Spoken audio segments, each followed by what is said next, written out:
Welcome to demon slayer world மாமே. Demon ஸ்லேயர்ல ரொம்ப பவர்ஃபுல்லான ஒரு ஸ்வாட்ஸ்மேன் இருந்தாரு. அவர் உயிரோட இருந்த வரைக்கும் மூசான் வெளியில வரத்துக்கே பயந்துருப்பான். இப்ப இருக்க ஆசிராவோட ஒரு காடு மாதிரி. அவர் தான் யோரிச்சி. இந்த வீடியோல ஒரு பத்தின தரமான 10 ஃபேக்ட பாத்துடலாம்.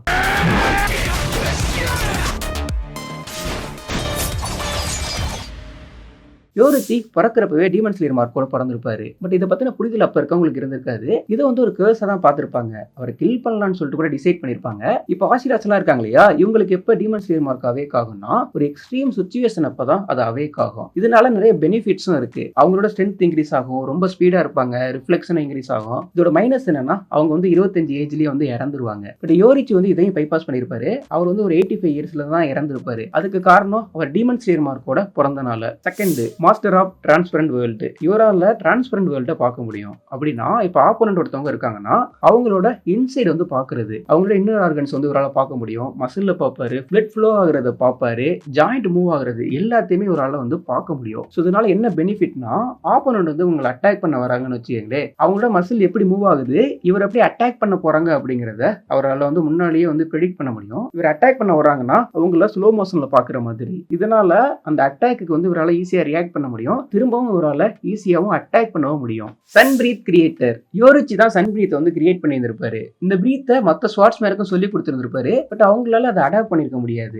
ஸோ அதனாலதான் மற்ற பிரீத் எல்லாம் வந்திருக்கும். அந்த ஸ்வாட்ஸ்மேனுக்கு ஏற்ற மாதிரியான பிரீத் அவங்க அடாப்ட் பண்ணிருப்பாங்க. வாட்டர், விண்ட், ஃபிளேம் சொல்லிட்டு அதுக்கடுத்து தான் வந்திருக்கும். ஸோ இந்த சன் பிரீத் இருக்கு இல்லையா, இதுக்கு முன்னாடியே ஒரு பிரீத்திங் யூஸ் பண்ணியிருந்திருப்பாரு. பட் அதை நம்ம ஃபுல் பிரீத்திங் எபிலிட்டியா எடுத்துக்க முடியாது. இவர் 10 வயசா இருக்கப்போ தான் ஃபர்ஸ்ட் ஸ்வாட் எடுத்திருப்பாரு. ஸோ அப்போ அவருக்கு ஆப்போனண்டா இருந்தது நல்ல ஸ்வாட் யூஸ் பண்ற ஒரு பர்சன். ஆனா ஐ பிளிங்க் ஆகிற செகண்ட்ல அவர் நிறைய இடத்துல இவர் அட்டாக் பண்ணியிருந்திருப்பாரு. அது எப்படி பண்ண முடிஞ்சது இருக்குன்னா இந்த பிரீத்தை சொல்லலாம். பட் அது ஃபுல் பிரீத்திங் டெக்னிக்கா நம்மளால எடுத்துக்க முடியாது. ஆனா அது சின்ன வயசுலயே ஒரு யூஸ் பண்ணி இருந்திருக்காரு. ஃபோர்த், கமஃபுண்டா ear ring. Tanjiro ear ring wear பண்ணிருப்பான் இல்லையா, இதுதான். இது ஃபர்ஸ்ட் யோரிச்சி தான் வியர் பண்ணியிருந்திருப்பாரு. இது வியர் பண்ணிருக்காங்கல்ல, இவங்களால சன் பிரீத் யூஸ் பண்ண முடியும். அதோட சிம்பிளா நம்ம எடுத்துக்கலாம். தாஞ்சிரோட அப்பாவுமே இது வியர் பண்ணியிருந்திருப்பாரு. ஸோ இந்த இயர் ரிங்கை பார்த்துட்டு தான் மூசன் பயந்துருப்பான். தாஞ்சிரோ வியர் பண்ணிருக்கானா அவனால சன் பிரீத் யூஸ் பண்ண முடியும் அப்படின்னு சொல்லிட்டு அவனுக்கு தெரியும். ஸோ அதனாலதான் தாஞ்சிரோவை கில் பண்ண சொல்லி உடனே ஆர்டரும் கொடுத்திருப்பான். ஃபிஃப்த், இவரோட பிரதர் தான் குகுஷிபோ. இவர் ஹியூமனா இருந்தப்போ இவரோட நேம்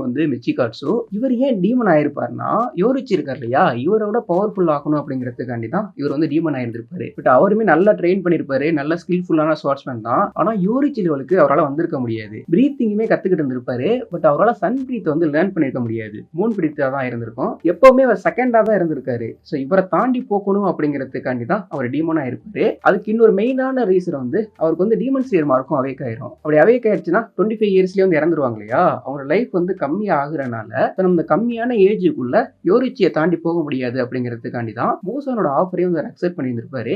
ரெண்டு பேரோட லைஃபுமே எடுத்துக்கிட்டீங்கன்னா ரொம்ப ஹெவியா இருக்கும். சிக்ஸ்த், மூசானுக்கும் யோரிச்சிக்கும் பேட்டில் நடந்திருக்கும். இந்த பேட்டில் யோரிச்சி தெறிக்க விட்டு இருந்திருப்பாரு. மூசான் ஃபர்ஸ்ட் இவரை கரெக்டா ஜட்ஜே பண்ணிருக்க முடியாது. ஏன்னா யோரிச்சி செல்ஃப்லெஸ் ஸ்டேட்ல இருப்பாரு. இந்த ஸ்டேட்ல இருக்கப்போ ஃபியர், ஆங்கர், ஹேட்னு சொல்லிட்டு எந்த ஒரு சென்ஸையுமே ஆப்போனன்ட்ல சென்ஸ் பண்ண முடியாது. இப்போ நீங்க இனோஸ்கே எடுத்துக்கலாம், அக்காஸ் எடுத்துக்கலாம். அவங்களை அட்டாக் பண்ற ஒரு இன்டர்னோட பார்த்தாங்கன்னா அவங்களுக்கு அது தெரியும் இல்லையா. ஸோ அதே மாதிரி தான் மூசானுக்கும். பட் இவர் செல்ஃப்லெஸ் ஸ்டேட்ல இருக்கனால அவனுக்கு என்ன பண்றதுன்னே புரிஞ்சிருக்காது, ரொம்ப கன்ஃபியூஸ் ஆயிருந்திருப்பான். ஸோ இந்த பேட்டில் நடந்தது இல்லையா, இந்த பேட்டில்ல இவர்கிட்ட எஸ்கேப் ஆகிறதுக்காக மூசான் அவனோட பாடியை 1800 பீசஸா வெடிச்சிருந்திருப்பான். அதுல 1500 பீசஸ இவர் அழிச்சிருந்திருப்பாரு. பேலன்ஸ் இருக்க பீஸ் வச்சு தான் அவன் ரீஜெனரேட் ஆயிருந்திருப்பான். செவன்த், யோரிச்சி அவரோட ஸ்வாட ரெட் கலரா டர்ன் பண்ணியிருந்திருப்பாரு. இவர் யூஸ் பண்ற ஸ்வாட் பிளாக் கலர் தான். ஆனா அது ரெட்டா எப்படி டர்ன் பண்ணியிருந்திருப்பாருன்னா அதிகமான பவர் கொடுக்கறனால. ஸோ இதனால என்ன ஆகுன்னா அந்த ஸ்வாட் இருக்கு இல்லையா, அது எக்ஸ்ட்ரீம் ஹீட்ல இருக்கும். அதை யூஸ் பண்ணி ஒரு டீமன் அட்டாக் பண்றாருன்னா அந்த டீமன் இன்ஸ்டன்டா ரீஜெனரேட் ஆகிறத ஸ்டாப் பண்ணும். யோரிச்சி பட் ஈஸியாவே பண்ணிருப்பாரு. டொக்கிட்டோவும் மெமரி மாத்தி இருந்திருப்பான். பட் அவன் எப்படி மாத்தி இருந்திருப்பான்னா இன்னொரு ஸ்வாடோட டச் பண்றப்போ அது மாறி இருந்திருக்கும். ஸோ அதெல்லாம் ரொம்ப ரொம்ப ரேரு. பட் யோரிச்சி அதை சிங்கிளாவே பண்ணி இருந்திருப்பாரு. ஸோ அந்த ஸ்வாடோட எஃபெக்ட் எந்த அளவுக்கு இருக்குன்னா மூசானுக்கும் அவருக்கும் பேட்டில் நடந்து கிட்டத்தட்ட ஒரு 500 இயர்ஸ்க்கு மேலேயாவது ஆயிருந்திருக்கும். இப்போ ஃபைனலா ஆசிராவுக்கு அகேன்ஸ்டா பேட்டில் பண்ணிட்டு இருக்கான் இல்லையா, இப்போ அவனோட பாடியை பாக்குறப்போ யோரிச்சி அட்டாக் பண்ணார் இல்லையா, அந்த வடுக்குள்ள ஃபுல்லா ஆறி இருந்திருக்காது. அதோட எஃபெக்ட்ங்கிறது அவ்வளவு வருஷம் தாண்டி இருந்துகிட்டு இருந்திருக்கும். மூசான் யோரிச்சியை பார்த்து பயப்படுறான்னா சும்மா கிடையாது, அந்த அளவுக்கு அவனுக்கு சாவு பயத்தை ஒரு காட்டி இருந்திருப்பாரு. எய்த், பிரேம் யோரிச்சி. யோரிச்சிக்கு பிரேம் பிரேம் இல்லாத யோரிச்சின்னு சொல்லிட்டு எதுவுமே கிடையாது. அவர் எப்பவுமே ஒரே லெவல் பவர்ல தான் இருந்திருப்பாரு. அவரு 80+ ஏஜ்ல இருக்கப்ப கொக்குஷிபோக்கு அகைன்ஸ்டா பேட்டில் பண்ற மாதிரி இருந்திருக்கும். அப்போதைக்கு ஒரு பவர்ஃபுல்லான ஒரு ஸ்ட்ரைக் வந்து பண்ணுவாரு. அப்ப கொக்குஷிபோ வந்து மென்ஷன் பண்ணிருப்பாரு, பிரேமா இருந்தப்போ ஒரு பவர் இருந்தது இல்லையா, அது ஏஜ்னால அவருக்கு வந்து அஃபெக்ட் ஆயிருந்திருக்காது. அதே லெவல்ல பவரா தான் அந்த ஒரு அட்டாக்குமே இருந்திருக்கும். ஸோ எதெல்லாம் பிரேக் பண்ணாருன்னா, டீமன் ஸ்லேயர் மார்க் இருந்தும் 25+க்கு மேல வாழ முடியாதுன்னு சொல்லியிருப்பாங்க. ஸோ அதையும் வந்து பிரேக் பண்ணிருப்பாரு. ஏஜ் ஆனா அவங்களோட பவர் கம்மியாகும் இல்லையா, ஸோ அந்த மாதிரியும் யோசிச்சுக்கு வந்து இருந்திருக்காது. அவரு டெத் ஆகிற டைம் அப்ப கூட பிரேம்ல எந்த அளவுக்கு பவர்ஃபுல்லா இருந்தாரோ அதே பவர்ல தான் இருந்திருப்பாரு. ஸோ அவரோட டெத்துமே நேச்சுரான டெத்து தான். 9th யோரிச்சி வந்து என்னதான் ரொம்ப பவர்ஃபுல்லா இருக்காரு, எல்லாருமே காடு மாதிரி பார்த்தாலும் அவரோட வாழ்க்கை வந்து ரொம்ப ரொம்ப சோகமா இருந்திருக்கும். அவர் பிறந்தோடனே அவர் அப்பா வந்து அவரை கில் பண்ணணும்னு சொல்லி டிசைட் பண்ணி இருந்திருப்பாரு. அதே மாதிரி அவரோட பிரதரையும் இவரே ஒண்ணா வச்சிருக்க மாட்டாங்க. ஸோ இவர் வந்து வேற ஒரு ரூம்ல வந்து வச்சிருந்திருப்பாங்க.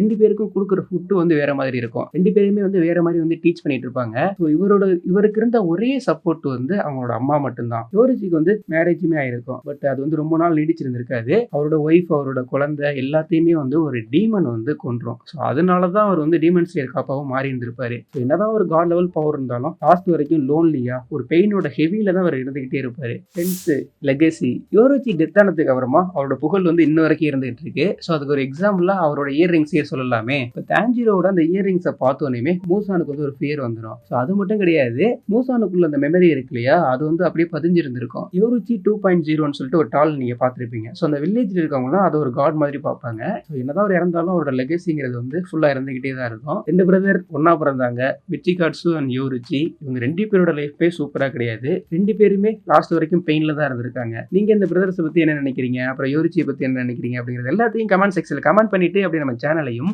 சப்ஸ்கிரைப் பண்ணிக்கோங்க.